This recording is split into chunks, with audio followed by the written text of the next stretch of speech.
Je viens d'arriver à Cupnezet, au château Bertinerie et aux Bertineries, à la rencontre d'Éric. Allons-y. Bien Éric, merci beaucoup d'abord de m'accueillir ici chez vous. Vous êtes les bienvenus. Merci. Alors j'ai vu des vignes un peu particulières en arrivant jusqu'ici, c'est à vous? Oui, ce sont nos vignes en lyre. En lyre. D'accord, racontez-moi un peu ça. Comme l'instrument de musique.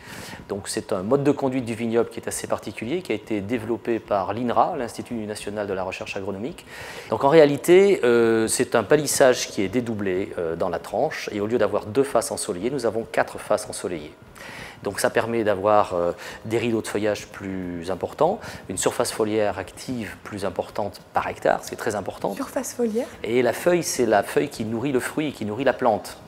Et en même temps, on va augmenter le volume de cèpes de vigne par hectare, sans forcément augmenter la densité de cèpes de vigne, mais on va augmenter le volume de bois périn, ce qui permet d'accumuler plus de réserves. Et tout ça pour un rendement hectare qui, lui, reste évidemment le même.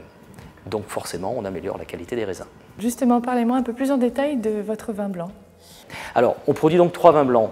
Nous faisons 2 vins blancs issus de vignes jeunes et d'âge moyen qui sont vinifiés en cuve et qui vont suivre un élevage sur lit en cuve pendant quelques mois avant la mise en bouteille. Ce sont des vins blancs plutôt très aromatiques, assez charnus quand même, puisque l'élevage sur lit fine va permettre de générer ce corps, ce côté charnu et moelleux qu'on va rechercher dans le vin.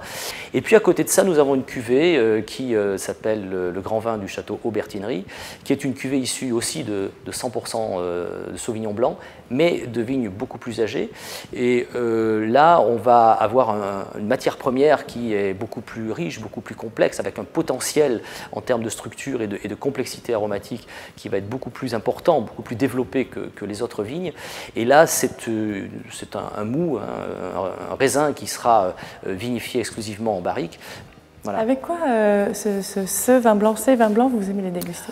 Il faut des plats qui soient assez travaillés, je dirais, ou des plats à base de poissons, de fruits de mer, de crustacés. Je pense par exemple à des langoustines fraîches, je pense à des Saint-Jacques, par exemple, une belle poêlée de Saint-Jacques, pourquoi pas. Alors on est sur l'appellation Blaye-Côte de Bordeaux, et je sais qu'avant on disait première côte de Blaye, par exemple. J'ai entendu ça déjà plusieurs fois, ça vient d'où ce nom? Écoutez, je crois savoir à l'époque que lorsque les Anglais rentraient dans l'estuaire de la Gironde, les premiers coteaux, les premières côtes qu'ils trouvaient, c'était celles de Blaye. Contrairement à celles de nos voisins, qui n'étaient plus les premières, mais les deuxièmes ou les troisièmes. Et aujourd'hui, l'appellation a fait sa mue, comme on dit. L'appellation a changé. Aujourd'hui, on l'appelle Blaye Côte de Bordeaux, parce qu'elle fait partie de la grande famille des côtes bordelaises que l'on va retrouver au long de la Dordogne et le long de la Garonne. Bien, je vais déjà devoir repartir, mais avant ça, vous pouvez me faire visiter les lieux? Avec plaisir. Bon, allons-y.